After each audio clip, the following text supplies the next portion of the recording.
the impact on the city. They don't have to come to us for signing. So the mayor and I went last week, David and I went today. And like part of that discussion was what immediate impacts, or can be helped with, kind of that deal. So litigation or potentially replace the property. So that's a good point, because if you got a potentially bigger one, then I can talk to them, maybe if it's not a yes, but that's why I'm asking. So what I read water.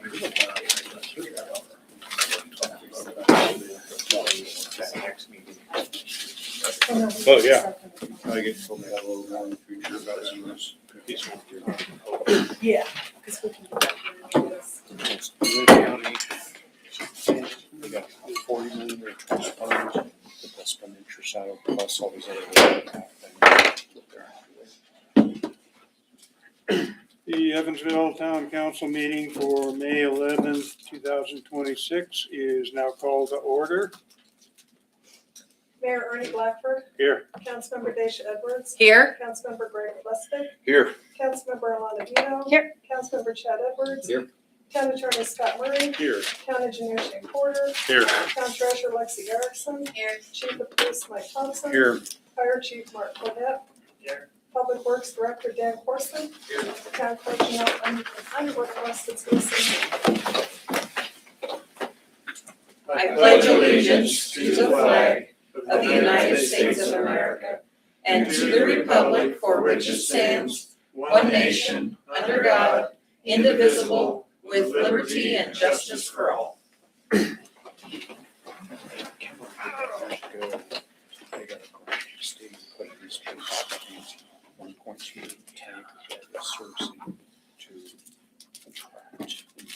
So I have a motion for approval of agenda. All motion? I second. I have a motion and a second. Any discussion? All those in favor? Aye. Opposed? Motion passed.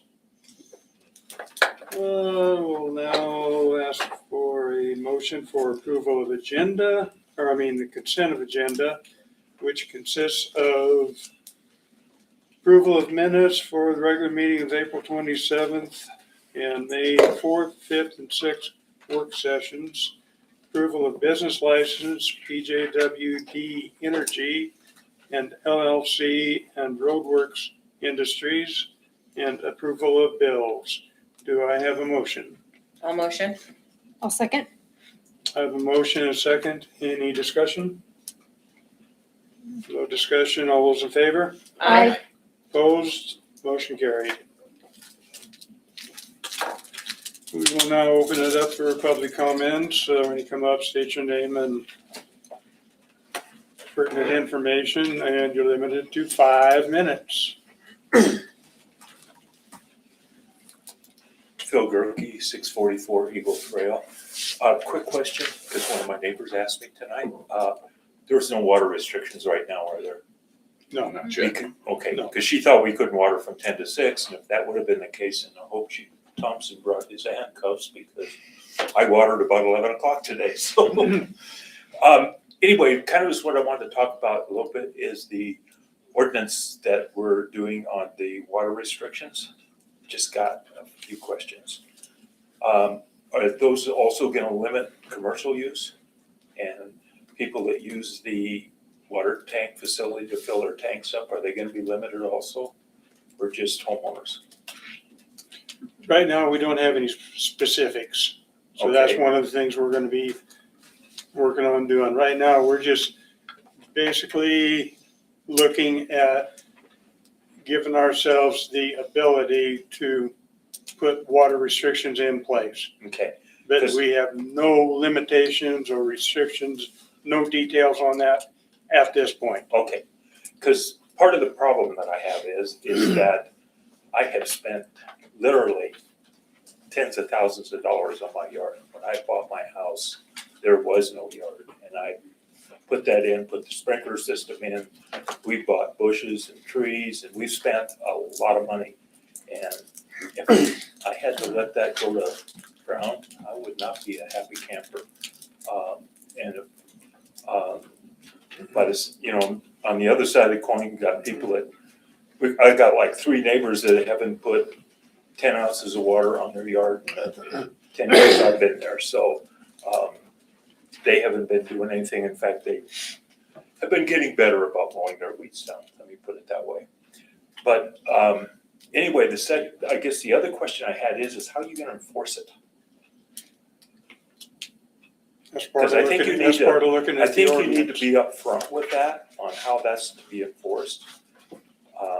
Because I don't think you can just pass an ordinance and then leave it up to Chief Thompson and his crew to go around checking to see if people are watering their lawns or not. I just don't think that's right. And I also don't think it's right that, oh my God, my neighbor had their water on for 15 minutes this morning and they weren't supposed to, so I gotta call in and turn them in, and then pretty soon you got fights among neighbors, and I'm armed, but I'm not sure my neighbors are, so, but I don't think we need to, create more conflict between neighbors. I think we had enough of that last summer, and I don't think we need to go through that again. And I think on a lot of our ordinances are that way, basically, unless a citizen reports them, they aren't enforced.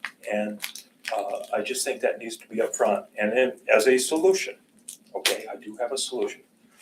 I was just looking at my water bill, and I could be off a little bit on this, but I'm just going by the little graph and stuff that's on here. And last summer in June, my usage, and I don't know what that 10, 20, 30, 40, 50, I don't know what that's supposed to mean. But in June, I was between 20 and 30. In July, I was at 50. In June, I was back under 40. And then I was under 30 in September.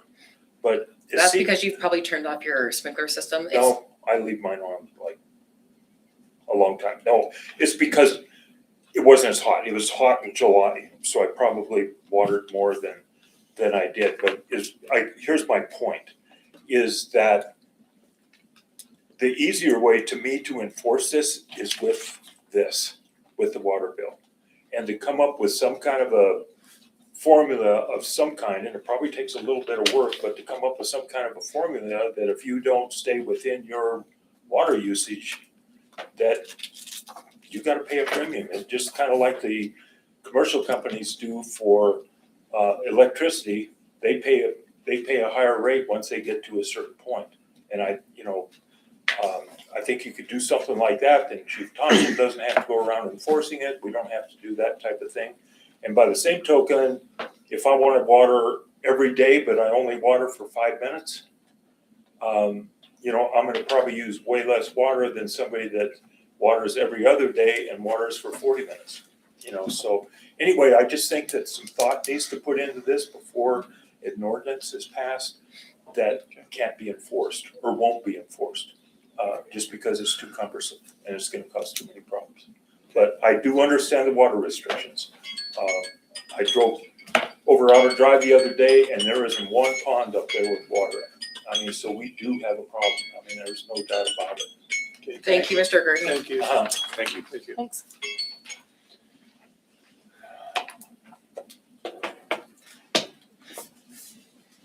Are there any other public comments? Any other public comments? If there's no more public comments are closed. Item number 3 is we need to appoint a new municipal judge, so. Mr. Mayor and Council, I failed to put on there as well the acceptance of the resignation of Municipal Judge Dave Drell, accepting that resignation, and then the appointment of a new municipal judge. So if I could get you guys to make a motion to accept his resignation. Okay. Could I have a motion to accept? I'll motion Okay. to accept the resignation of the current judges. I second the resignation of Judge Durrell. I have a motion and a second to accept the resignation of Judge Drell. Do I have a second? He did. Felicity. I did. You did, okay. Is there any discussion? I wish him well in his retirement and going and seeing his grandbabies.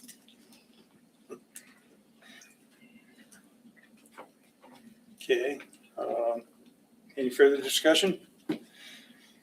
If not, all those in favor? Aye. Opposed? Motion passed. Okay. Now, I will ask for an appointment for his replacement. And we have, Trevor Schenk. So the name brought forward is Trevor Schenk. He has accepted or I guess expressed interest in becoming the next municipal court judge. he did send out a letter, email. I think you all got that, correct? Yes. Okay. So do I have a motion for the appointment of Trevor Shake. Schenk. Trevor Schenk? Well, I guess technically it would be a motion to approve it's an appointment made by the mayor. So we would just be approving that appointment. I'll motion to approve the appointment of Trevor Shank. I second Okay, the mayor's appointment to approve Trevor Schenk as the municipal judge. that sound okay? Yes, sir. Thanks. Okay, I have a motion and a second for the appointment of Judge Schenk. Any further discussion? I'd like to say that the potential Mr. Schenk has a lot of experience. He came highly recommended, and he has experience on both sides of the court in both the defense and prosecution. And so I have heard too also. Everything I've heard has been very positive.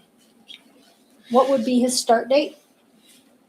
Judge Drell's resignation is effective as of the end of this month. Okay. So, I guess 1st of June. So is he gonna come in and, I guess just start there, or is he gonna shadow for a bit, or do you know how that all works out? Yeah, it's my understanding that he's already been in communication with Judge Drell.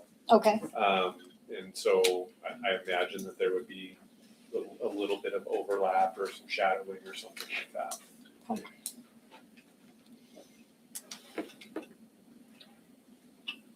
No further discussion? All those in favor? I, Opposed? Motion passed. And now, we will turn the floor over to Miss Liz Becker. Mayor Blackford, members of council. Our transit manager is passing out just a summary sheet that we wanted to step through with you this evening. This is kind of our annual report, annual update on kind of how transportation's been going, and specifically for your service in Evansville. So we were gonna step through this Thank you. packet.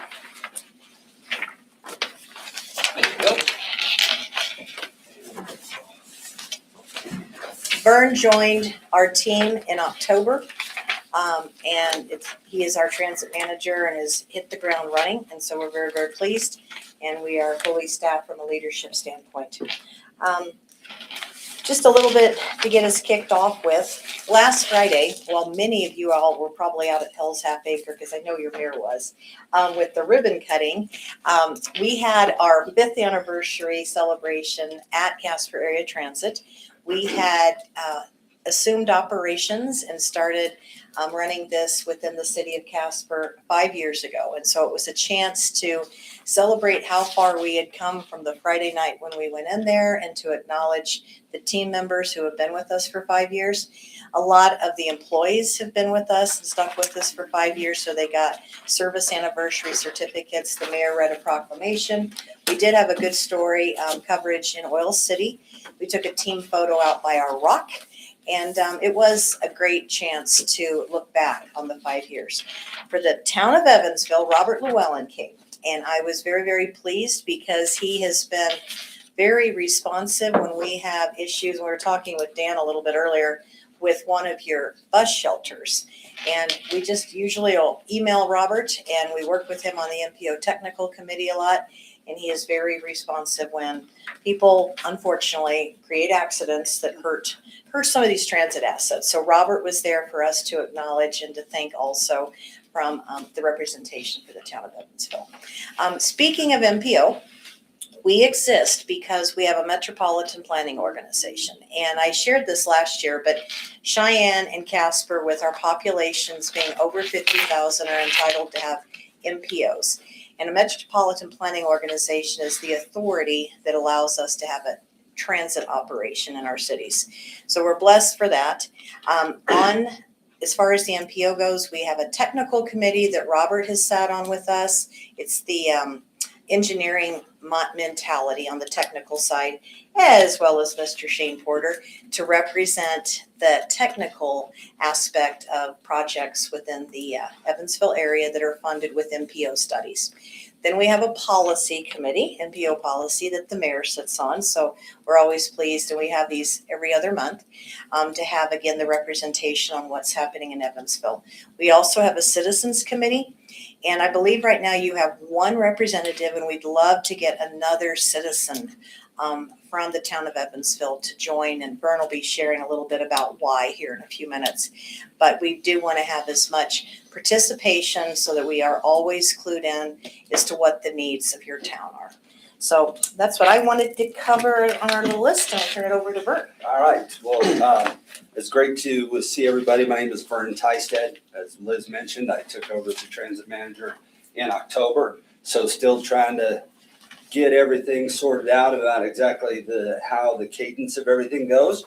But we've got a group that does a great job. I've got a supervisor named James Cochran who works really well.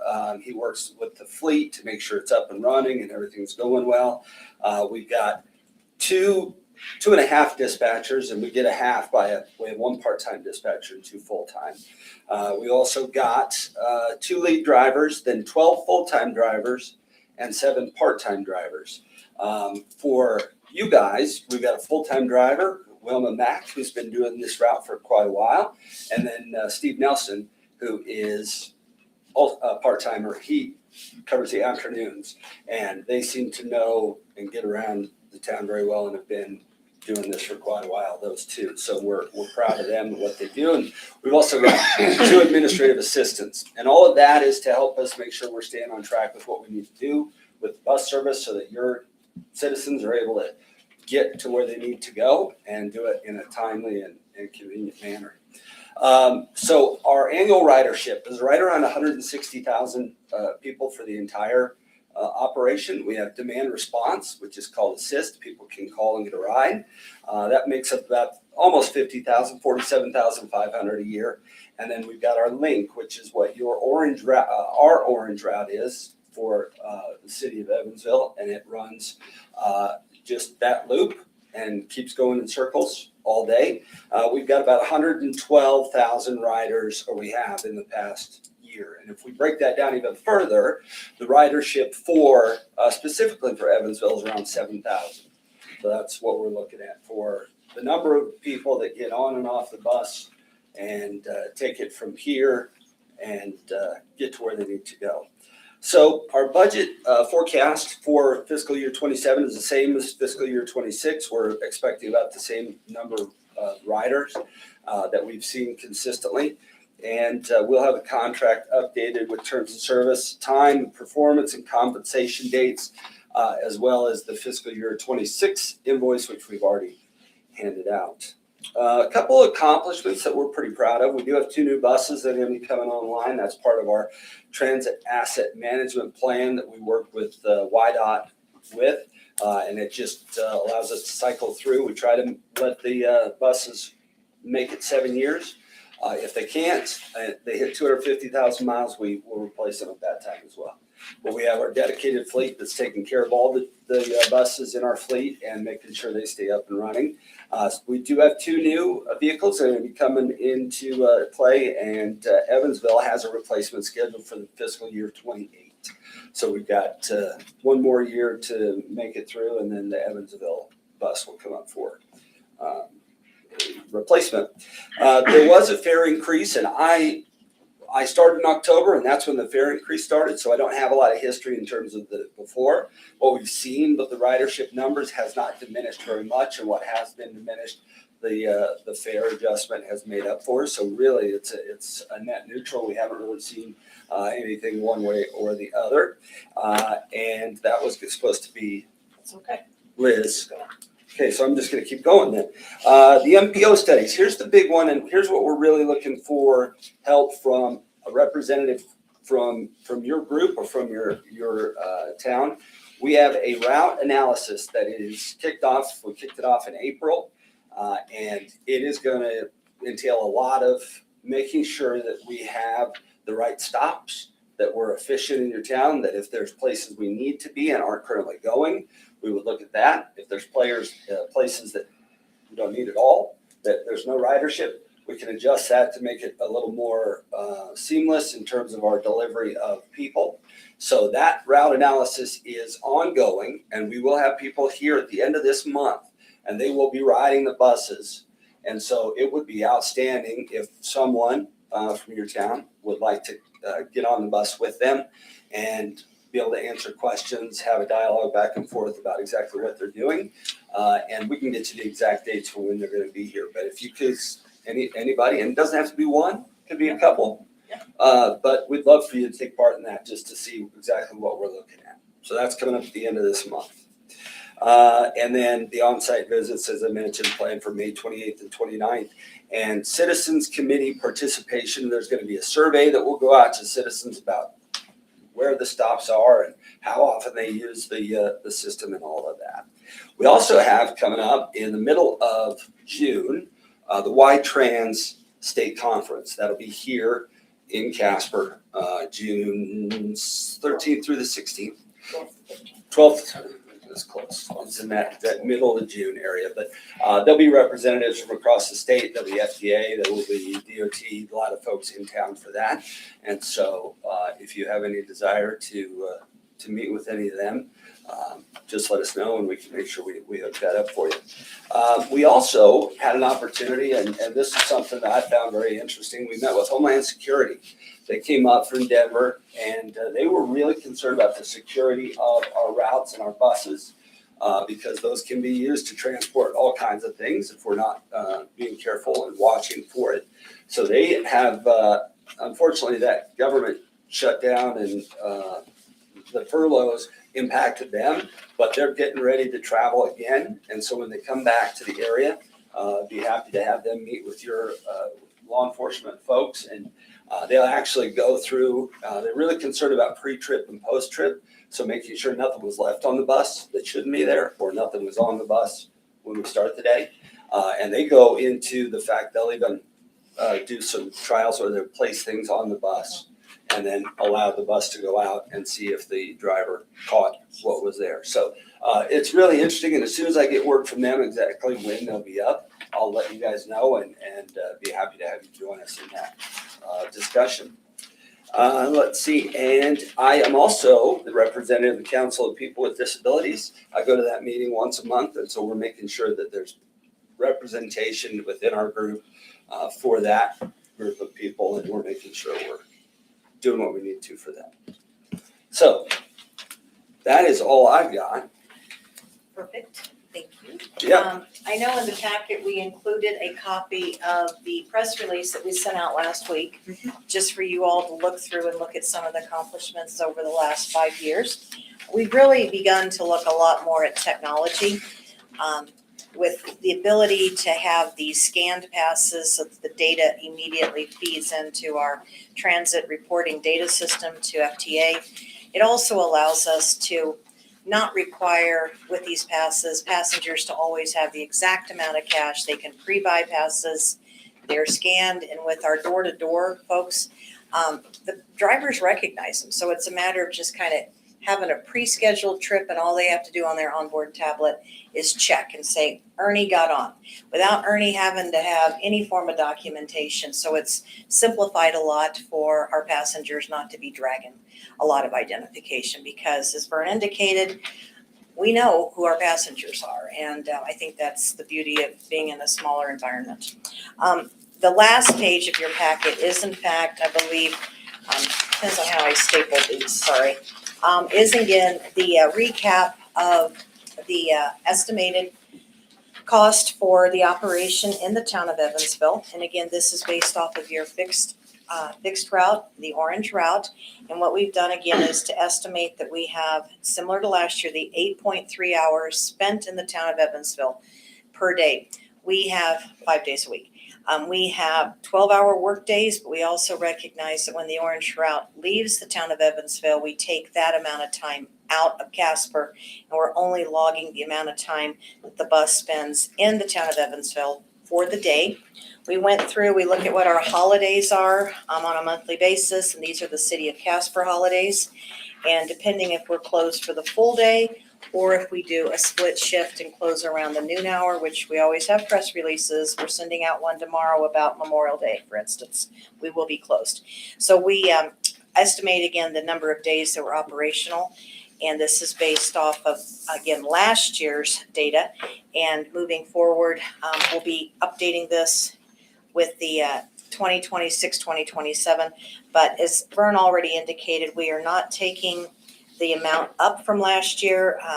The fare increases have worked out, but we are keeping the amount owed to Casper right there at the $41,303.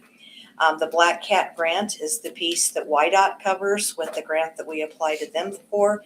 We get about $300,000 a year that helps offset the cost of operations. The city picks up quite a bit with our 1 cent fund, so we are really very cognizant that this is the year to reelect the 1 cent, and the benefit that the 1 cent provides for the transit subsidy is tremendous. So we've been working quite a bit on numbers that'll help in our educational campaign. The cost per service hour, again, fuel and maintenance, we track the cost of your bus 94 only, not the cost of what it costs to operate the entire fleet. We look at the fuel that it costs for bus 94, and from a personnel standpoint, we have not seen any increases in staff since we did this proposal a year ago. Our wages for our drivers remains at $22.21 an hour, and that is again reflected in our cost estimate for again this upcoming fiscal year. So we will be, after you all have your questions answered, we'll be providing a draft contract to your town attorney, which will just update a year of service for 1 more year. And then we'll leave the pay the same. And then we are also updating in that contract, and we'll point it out to Scott. Last year's contract said that the base rate to ride the link is $1. Again, with the fare increase, it went up to $1.25 in October. So we're going to update that reflective of July 1st to show the updated fares. So those will be the only changes to the contract that you all had last year. And again, we'll get that over to your town attorney to review on your behalf. And I think that's pretty much it from us. You may have questions for us. So just to clarify, the link is the orange route, which is a fixed bus, and the assist is door to door. Am I correct? That's correct. Okay. And the assist, counselor, is the bulk of that is covered not only through our 1 cent, but the county.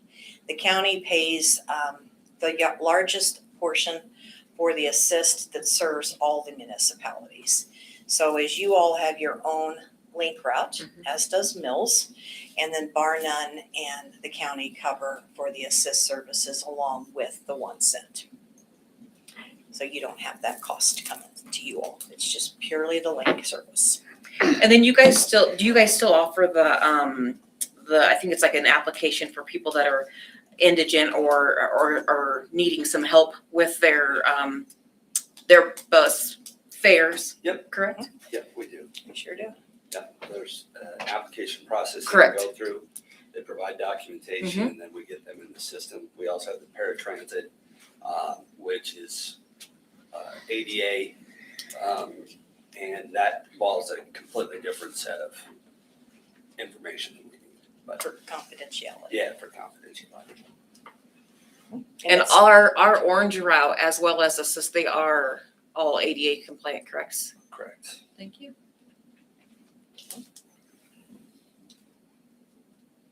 I know, Counselor, last year you had asked about the sizes of the buses, because if you look around, we had gone to a smaller. And we were sharing with you, as difficult as it's been to get drivers with CDLs, this allows us on these buses, if it's under basically around 14 passengers, we've got some flexibility on the CDL piece. We do, as Vern indicated, put the drivers through the required certification for passenger endorsement, because I wouldn't know how to secure a wheelchair, but we need to make certain that the drivers do. So that's part of that certification. And then the transit safety, TSI training's the other one. So again, if we were in a pinch and we had a qualified driver that had those other criteria but needed to get a renewed CDL, it gave us a little flexibility in a pinch to be able to have the smaller vehicles. I'd like to thank you for the service. I mean, just looking at the numbers, real basic, we have 7,000 riders or rides. You know, that's comes out to $5.90 a ride, which is very cost effective to get our citizens around. Yeah, it's a very good use, and our citizens are obviously very much using it. Thank you. Last question, our new bus, you will still have the bike thing on it, right? Correct. Yep. The bike rack. Yes, front, so people correct. can- Yep. Correct. We sure will. We're going to begin working with you all later this year on the grant piece. Through YDOT, it's become a little bit more complicated than it was when your bus you all purchased in 2019. Right. And it averages about 24,000 miles a year. We retire buses at 7 years minimum and ride at about 200,000 miles. So we're getting there with the Evansville bus. When we do purchase it, there will be budgetarily a 15% match by the town. And then we have the federal and state grants pick up the bulk of it. And Mills was asking us this morning really what the cost of a bus is. And we're estimating in another year, your bus, for instance, cost, I think, about $150,000 or $165,000. Chances are we're gonna be closer to 180 because we're starting to work with some different vendors. But again, you would need to plan. That's why we wanna give you all as much advance notice as possible, about 15%, and then the rest of it's covered by the federal and state grant. I can see Counselor Edwards is taking a note. So we'll start through that. And that's what happened back in 2019. But we've gotten a lot of use out of the bus. But when the maintenance starts getting more, yes, you got it. But we maintain it well. We have a great dedicated fleet mechanic over on K Street that takes care of your bus.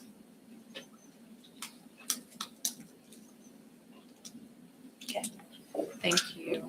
Thank you. Well, thank Thank you. you. Further questions, all. Thanks. Thank you very much. Okay. Item number 5, ordinance number 3-2026. Mr. Mayor and Council, before you tonight is ordinance 3-2026. This is an ordinance to amend chapter 40-2-10.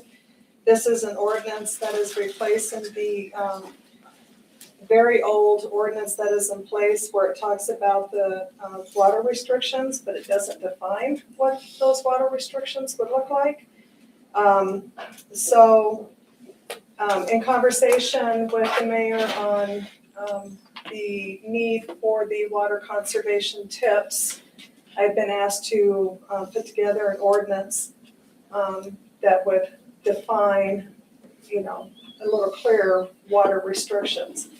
And in talking with Attorney Aaliyah Scott, that's going to be hard because I think that water restrictions is gonna be a year by year. It's gonna be dependent on what kind of restrictions you're faced with. And so the recommendation was to put an ordinance in place to where you would go in and set those restrictions in place by resolution. And so it's brought before you tonight on first reading. So each time we would put it in, sorry, we'll go to discussion, my bad, I'm asking questions already. Well, do I have a motion for this ordinance amend? So moved. Second, Okay, I have a motion and a second. Excuse me. Do we have any discussion? yes, so that would be, so every time or each year or whenever needs to be done, that governing body would go through and say, okay, we want to do this, we want to do that, just kind of depending upon what they decide at that moment. And it would be set by resolution. Okay, I'd like to add that I think we're looking at the drought where we're at right now, but this has much bigger, broader possibility here. Our water system is aging. Two of our three scrubbers are very old, so we need to look at the fact that if there were a problem with the plant on what we would do. So this is an absolutely necessary tool in that scenario. Yep. And that might definitely alter restrictions that would be put in place depending on the scenario that was brought up. Any more discussion? I feel like the $750, or is it up to, not to exceed? Not to exceed. Scott, what would be like, obviously if somebody did it, because you would probably ask the minimum bond, what would that be? Because that's, I mean, not to exceed. Minimum bonds are set by the state Supreme Court, so this would be separate from that, because there's not a specific state statute that I don't think would mirror this, so that could be set, by the town. By limiting it to $750, that's just kind of putting it in, the misdemeanor fine range. Okay, But that, really like the rest of this ordinance, just provides the town with some flexibility in terms of addressing potential needs to put water restrictions in. Similarly, depending on the severity or whatever, that would likely dictate the fines recommended. right, well, and I just, your go-to is, I would recommend the minimum bond scheduled, that's why I'm asking of what would that potentially be? Yeah. So, don't know, okay. And ultimately, that would just be decided by the judge, is that correct? Yeah, exactly. Yep, so we would make some sort of a recommendation, but then, ultimately it is up to the judge's discretion to impose that fine. Right. Okay. Any more discussion? Mm-mm. We need to have something on the books. If no more discussion, then all those in favor? Aye.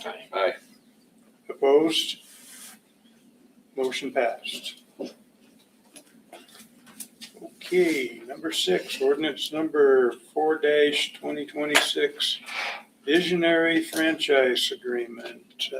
Janelle? Mr. Mayor and Council, brought before you tonight is ordinance 4-2026, visionary franchise agreement. This is an ordinance granting a franchise to Visionary Communications LLC on behalf of itself and its operating affiliates Visionary to operate and maintain a telecommunications system or the system in Evansville, Wyoming, town or the town. It's brought before you tonight on first reading, and this would be an ordinance to amend the current franchise agreement that is in place.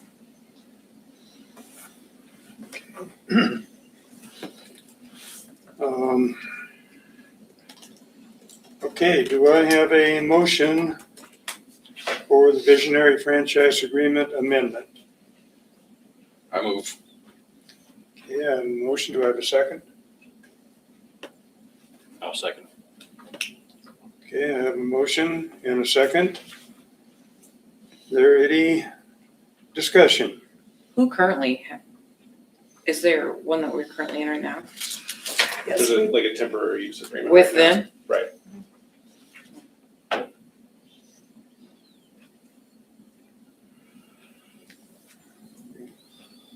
I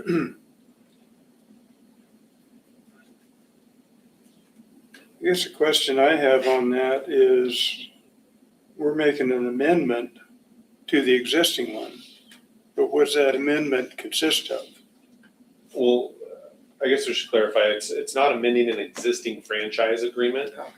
There isn't currently a franchise agreement with Visionary in place. There is a temporary, I guess it would be, I think it's called a temporary franchise agreement or a temporary use agreement, something like that. But this is really the more kind of formal version of that. Well, with the feedback I've been hearing, I'm not sure I want to go ahead with it. Do you have any input, Janelle? I mean, you're the one that receives a lot of these phone calls. We have received a lot of complaints. I have fielded a lot of those complaints. I think it would be good to sit down with Visionary's representatives, along with Engineer Porter and our Public Works Director, and perhaps Attorney Murray, to kind of, address some of the issues that we've been faced with. Okay. Actually, what I've been hearing, I think that's a pretty good idea. It would also give us an opportunity to make sure that anything's been addressed that's been happened, any damage has been repaired or anything like that. So it sounds like we need to get some clarifications on this. So we need to table it? Is that what we're saying? It's up to you. I don't want to sign off on anything by any means. It is up for 3 readings, tonight being the first reading. You could absolutely table it if you wanted. You could move forward with approving it on the first reading and then meet sometime, hopefully before second reading, with representatives. So we could pass this first reading tonight, try and get a hold of somebody with Visionary to come in and meet with us and try and resolve some of the things that we've been hit with. And then, Another item I'd like to bring up, so all of these companies are operating on extremely old ordinance, classifying them as a telco company, which they're not. I mean, their broadband service is what they're providing service for. But the way those rules read is that they do not pay us the franchise fee on any services except for telephone services, which very few people have. So in the way these rules were, the wording for the laws written, they're actually now skirting majority of the franchise fees. Back when these laws were created, telco was the only thing. So it was back in Ma Bell, so telephone service was the only thing that was available. That has changed now with smartphones. Nobody has home service for telephones and things anymore. So everything they sell us in the broadband and TV side of this goes free. They don't pay anything for. So the cost the town has incurred for them going in the right of way, us administering, watching over top of everything they're doing, we will never see that money back because of the way these franchise fees are currently built and put together. So one thing I would like to bring up with not only this company, but all of them, is that we explore what our options are, whether that is to create a separate franchise for broadband communications or something where it encompasses all of the services they're selling us, not just 5% of their overall sales that they perform at the time. So that number I just made up, I don't know what the actual telco services is. My guess is it's lower than 5%. But I just want to bring that up, that right now, all of the companies in here that are doing the same system are not paying the fair share. so Agree. the way I understand it, that would be something above and beyond what Yeah. we're addressing right here. Yeah, I just wanted to bring it up because we're talking on the subject, so everybody's aware, but you're correct, it does not apply to what we're discussing right now with this current franchise agreement. So that needs to be another discussion that we need to have Can we add it to this franchise agreement? in the near future. I think it's a separate item because there are other companies we're gonna have to deal with as well. Right. They're not the only one. So the fact that we already have, and Scott would, it's more from the legal side, but the fact that we already have franchise agreements in place with the other companies performing this, I don't know that that's a valid thing for us to hold this moving forward. Yeah, I agree that it's appropriate to kind of compartmentalize the discussion. Sorry the confusion, I just wanted to bring it up, we're talking about it, I just wanted to get it all out. So. It's a good point, because it does tie into it, but still. Well, that's where I was asking of, I mean, say we pass this and then we're going back to, we've already signed a contract, how are we going to get money out of these businesses if we're not doing it up, adding it to their original contract? Yeah, well, I mean, the franchise agreements, it's a statutory creation, state statutes govern the franchise agreements and they govern what municipalities can and cannot charge for. And so it's really kind of a completely different framework that we would be talking about in exploring some of those other kind of more modern options. And there's not a lot of precedent for that in the state currently. I'll be honest, I don't even know if state statute allows it at this point, so it might be something we have to go lobbying to get changes made or something like that, but I think we'd have to look for a recommendation from Scott about potentially move forward. Okay. So, back to the one that we're on, any board discussion on the first reading for the visionary franchise agreement? It's been 2-3 years they've been operating on this temporary agreement. I mean, I don't know that we have to rush right now with answers to our question. So we have the option to table it if you want, or we can pass it on the first reading and Table it until we do a meeting? I'll put forward a motion that we would table the franchise agreement I'll second in lieu of a discussion with the company. I have a motion and a second to table this ordinance for the visionary franchise agreement. Any more discussion? I like the idea of tabling it and actually having a discussion before we move forward at all. Then all those in favor? I Opposed? Motion passed. Ordinance 4-2026 has been tabled. This brings up Mr. Shane. Hold on. One second. Because the Sorry motion about was made to discuss, and then a motion was made to table.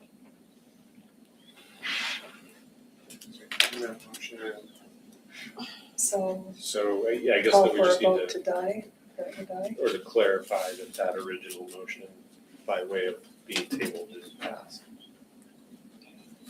I don't think there needs to be a vote because it's being tabled and that was approved. Yeah, by tabling it, we still leave it open for our next meeting, which we'll Well, have to whenever bring we it put back it up. on. What's the only way we can do it?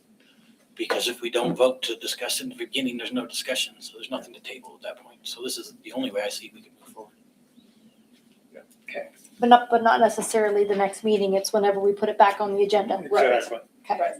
Sorry, Okay, I just wanted to clarify. So we're not back here in 2 weeks clarifying. and now we will turn it over to the engineer. All right, thank you, Mayor and Council. So I have kind of my usual items tonight. I have application for payment number 10 on the Mr. Bridge Wildcat Road Improvements Project. This is the first phase of the Mesa project. So the total pay request from Wayne Coleman Construction for pay application number 10 is $197,912.33. This is for work from April 1st to April 30th. We're holding 5% retainage for a total retainage of $9,895.61. So the total amount due to Wayne Coleman Construction for pay application number 10 is $188,016.61, with the $9,895.61 being placed in the joint retainage account. So just recommend a motion to to pay Wayne Coleman Construction for pay application number 10. Do I have a motion to pay Wayne Coleman? I motion to pay the man. I second. Okay, I have a motion and a second. Any discussion? Not all those in favor? Aye. Opposed? Motion passed. So on the same project, we have drawdown request number 10. This is a reimbursement for invoices from Wayne Comer Construction, pay application number 9, and WLC Engineering and Surveying invoices for Phase 1 Construction Administration and the Phase 2 Design. The total of the invoices is $233,993.04. The grant covers 88%, so the total draw request is $205,914 even. Because they round to an even number. This leaves a total remaining balance on the grant of $5,695,701. The town also will receive additional reimbursement for these invoices from the other parties involved, which is Advanced Casper, Mesa themselves, True Land and Realty, and Hat 6 Wildcat LLC in the amount of $25,856.23. So ultimately, the town will be responsible for $2,222.93 of this, the invoices for draw request number 10. So with that, recommend a motion to have the mayor sign and submit draw request number 10 for reimbursement. Do I have a motion? So moved. Second. I have a motion and a second. Any discussion? If not, all those in favor? Aye. Opposed? Motion passed. So it's not in my report, but just thought I'd add the phase 2 of this project, which is the extension of Wildcat Road to the east or to the west, and then the connection back to Highway 2026 and all the water and sewer infrastructure within that. Advertised for bids on Saturday. So I think we have about a 4-week bid process. And so here about this time next month, we should be bringing forward a recommendation of a board to a contractor to get phase 2 going. So just an update there. Last thing I have is on the Lathrop Road Pathway Phase 2. You guys have probably hopefully noticed that they finally have started. What I have tonight is pay request number 1 from Trito Construction. Total of the pay request is $27,500. It's pretty much for mow and traffic control at this point. We're withholding 5% retainage, so the retainage is $1,375. So the amount due to Trito Construction for pay app number 1 is $26,125. We just recommend a motion to pay Trito Construction for pay app number 1. Do I have a motion to pay Trito? I move. Second. I have a motion and a second. Any more discussion? If not, all those in favor? Aye. Aye. Opposed? Motion passed. That's all I have tonight. And do I have a motion for adjournment? A motion to approve the engineer's report. Approve. I second to Oh, approve the yeah. engineer's report. I'm ready to Sorry, get out of here. Okay, I need a motion. All motion. That's second. Okay. All those in favor? Aye. Opposed? Motion passed. How was it? Now do I have a motion? All motion to adjourn the meeting at Second. 7:52. I have a motion and a second. All those in favor? Aye. Opposed? Motion passed. Got me all excited there.